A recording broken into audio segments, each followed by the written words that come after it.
Okay, so as you can see right here, I have created a huge puppet based on the Sandworm from Beetlejuice. A lot of my inspiration here is drawn specifically from the Beetlejuice musical, which is just awesome. I love the sets and all the costumes and soundtrack as well. I have been obsessed with it for the past couple of years, and I was just thinking last summer, I really love this musical. I need to make an honors project.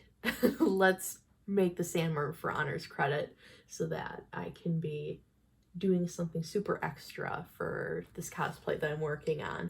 In the clip here, my arm is hidden away inside of the Sandworm body and I'm puppeteering its jaws.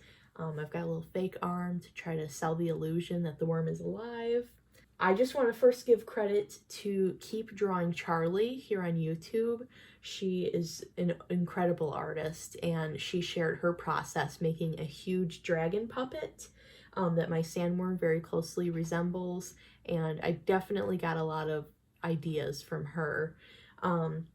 As well as Adam Krudinger on YouTube, who shares his puppet making processes. That was a lot of help too, especially for where I put my hand inside of the puppet. He was super helpful for that. So right off the bat, I got sketching.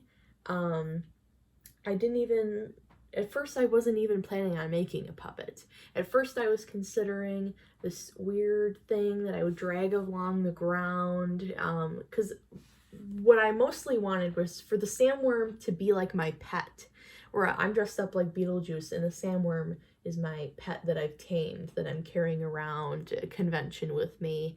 So I was first considering this crazy contraption that I would carry around, and I decided that's too unrealistic, especially if I'm wanting to take this to a convention. I'm gonna be in people's way if I'm carrying this thing around.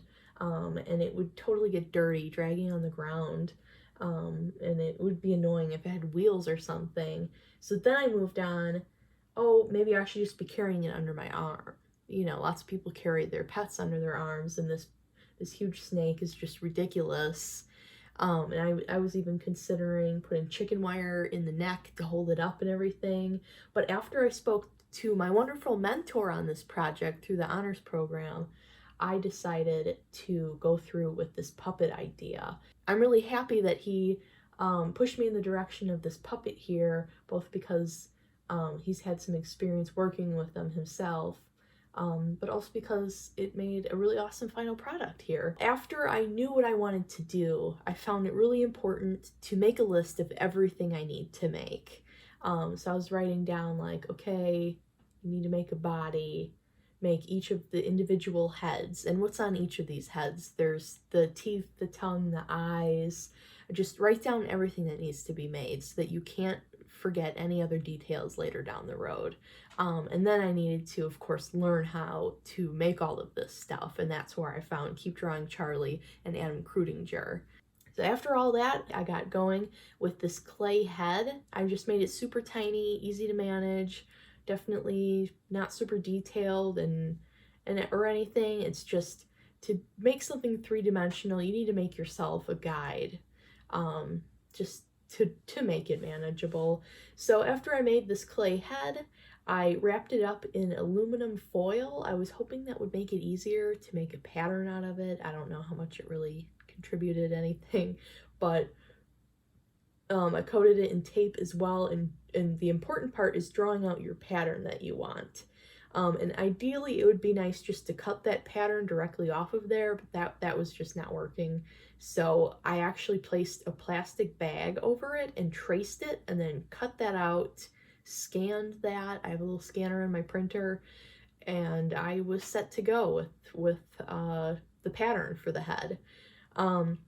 After that, I went in Illustrator actually and traced my plastic bag pattern and then printed out an actual pattern and cut it and put it together for something a little bit more structured, to start seeing what does the thing that I made actually look like. And you'll see this pattern ends up changing a little bit after a while. So after I've got this pattern going on, I sized it up a little bit more in Illustrator, printed that out, Then I cut out children's craft foam in order to make something that's a little bit more closely resembling the end product. And started playing around with it and see what it's like to move it. How can I hold on to it with my hand, you know, so that it's usable? Then I made an even larger one, and I wasn't sure, is this larger one going to be the size of the inner head or the outer head? And I was, at this point, I'm trying to decipher what exactly do I want the scale to be in relation to my body. And I wound up deciding that this bigger head here is going to be the size of the larger head on the actual puppet.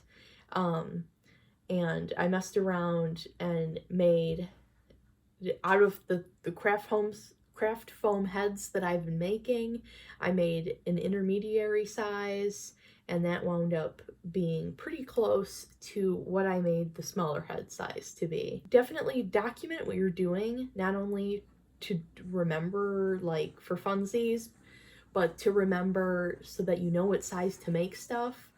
So I kept track of what size my pattern was. I also just didn't throw away the patterns I had, so I didn't have to reprint and waste more paper. I used that pattern then on the final snake, like, skull, basically. And my final skull is constructed out of EVA foam, which is common in a lot of cosplay, and is a little bit thicker. It does come in various sizes as well, but in general, it's much thicker than children's craft foam. I cut out a skeleton head, basically, for the worm out of this EVA foam, and I started the tedious process of hot gluing all of that together, and really making sure it was stuck together. That's why you see a craft foam seam on the top of the head. I really wanted it to be secure and to be smooth, because even though it's going to be covered up with other stuff, you still want it to be smooth, because if you have jagged parts sticking out, that's going to be visible. And I really care about craft. Once I had that final EVA foam head going on, I've got the wire pieces in the jaw to make it movable. Then it was time to make a hand grip, and that's where I was inspired by Adam Krudinger on YouTube.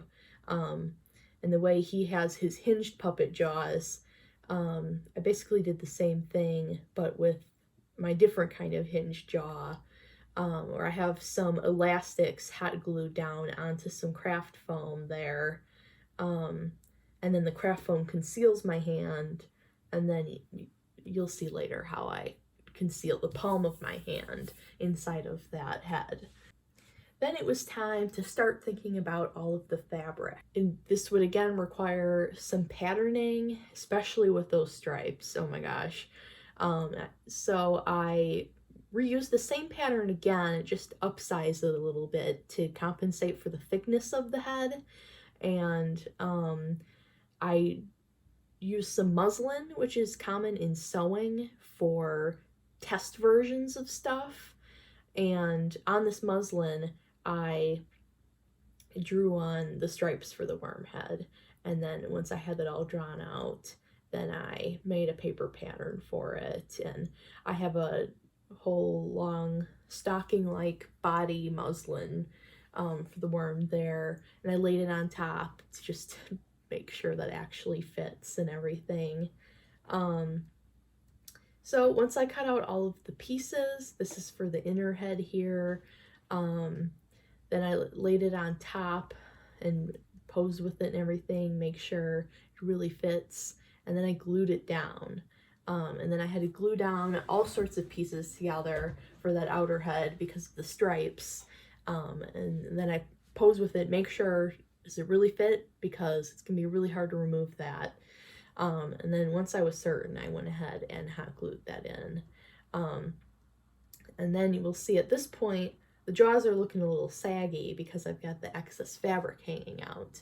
And it's good that I have the excess sticking out, because I don't want any sort of gaps once I line the mouth. But here we have a little interlude where I'm working on the tail for the body, and making the tail alone, from patterning to sewing to the end, took me 8 hours. But I had to cut out so many stripes, and I had to keep them in order. I then had to sew down the great long seam on the longer side once all the stripes were down, and I had to turn that thing inside out. And what I wound up doing is taking this fleece black and white body that I want the viewer to see. I put the muslin fake one inside of this fleece body. And I had a couple reasons for that. One is just because the muslin material is a lot more structured than the fleece material. The fleece is super stretchy, and I gather that can depend on which direction you're pulling it in. But just in general, for the sake of structure, I just put the fleece body over the muslin body, and immediately that sleeve, especially if my arm is going in that hole, I wanted to have some structure. So I put those two together, and then I didn't have to restuff a tail because it took a long time to stuff the muslin tail and make it not look lumpy and everything. And here I just thought I would take some photos of the conditions I was working in.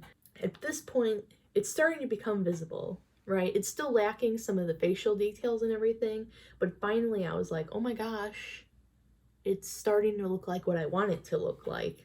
And that was super exciting to me. So I put on the jacket that I had going on concurrently. After that tail interlude, I finally lined each of the mouths. I lined the inner head with pink because its gums are super visible. That's the way it looks on stage. And then the bigger head, I just lined it black. Just allow it to be a void. After lining that inner mouth, you can see the gums almost look like lips, but once it's finished, it looks more like it's baring its teeth as it is. So I made a tube basically, and then I crumpled it up and hot glued it down in order to form these lips. You can see here while I was working, I realized the outer head is cat-sized, so I made my cat sit in it like a turtle. Then the month of August was wrapping up and the semester was beginning. And you know what that means? My work speed slowed down a great deal. A little bit into September here, I started thinking about all the teeth. Sewed together 2 triangles basically. I decided to go for Sharpie on the striped teeth versus wrapping fabric around it because the fabric was super clunky and gross looking. Found it really important to just tape the teeth onto the head first and mark where I'm going to permanently place them before I make a mistake and mess up all of my work. So I tried on the taped on teeth, wore it around a little bit, try to decide if that's the exact placing I want, and then after that I went ahead and hot glued those in. And the tape was definitely really frustrating to work with. Masking tape does not like to stick to fabric, so that was a lot to deal with. They kept falling off and stuff. After the striped teeth, I had a little eyeball interlude because I was pretty fed up with the teeth already. So I began painting my little ping pong balls for the eyes, and before I went permanent with the eye placement, I went ahead and made all of the teeth for the inner head. Definitely a lot of teeth. I tried to give them variety because they are more varied and misshapen and stuff on that head, whereas the outer head, they're so perfectly placed and shaped. Time to get more serious with these eyeballs since I had them all painted.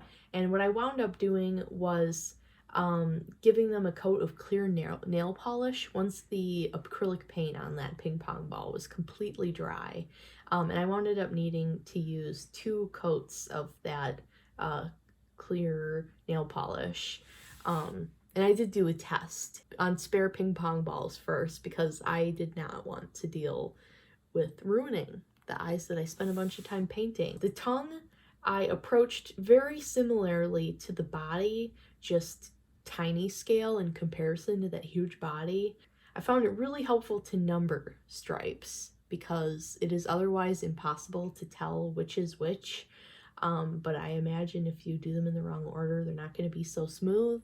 So kind got that pattern cut out. Kind of looks like the musical playbill art. Once I got all of that sewed together, I faced the struggle of turning it inside out, just like with the tubes for the lips. Just the same as the body, I put the fleece over the muslin. Just, yeah, way easier than trying to stuff the stretchy tongue.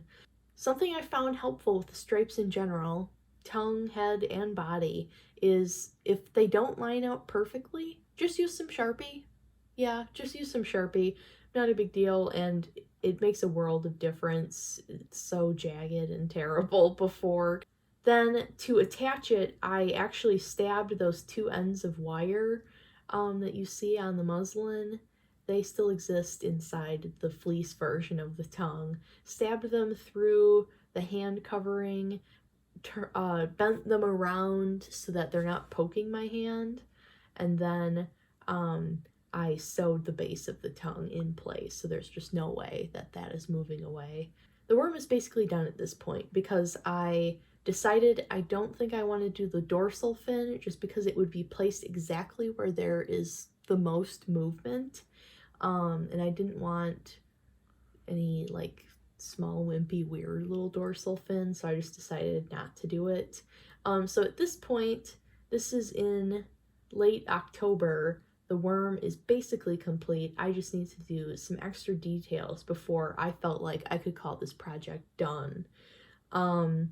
Semester was really busy for me in October, so cue a little month in between here, and then around Thanksgiving I made the collar for the worms, just some green spikes on a belt that I cut down to be shorter, and then I made a quick little fake arm. I traced my hand down and approximated the length of my arm, stuffed that thing up, and pinned it with like a baby pin in place on the sleeve, put a handler looking glove over the hand so that you can't tell it's fake, and adds to the pet effect of the sandworm with Beetlejuice.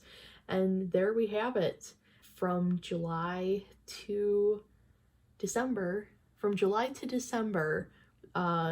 lengthy project. I have no idea how many hours I spent, much more than 60. Sandworm is done. I'm extremely proud of it. I put a lot of effort into not leaving nasty hot glue anywhere, a lot of effort making those stripes line up and look appealing. A lot of effort went into this. Thank you again to Keep Drawing Charlie and Adam for their puppet making YouTube videos. So helpful, so helpful. In the future, I'm definitely interested in something like this again. Even though my concentration is in drawing and that's my whole thing, I do enjoy a good little cosplay or something like that. I'm interested in coming up with my own character to puppetify. I'm definitely not somebody with a lot of original characters though. Learned a lot and really enjoyed working with a variety of materials from foam to fabric. Thanks for watching, and I hope you enjoyed my sandworm because I really love it, and I hope you do too.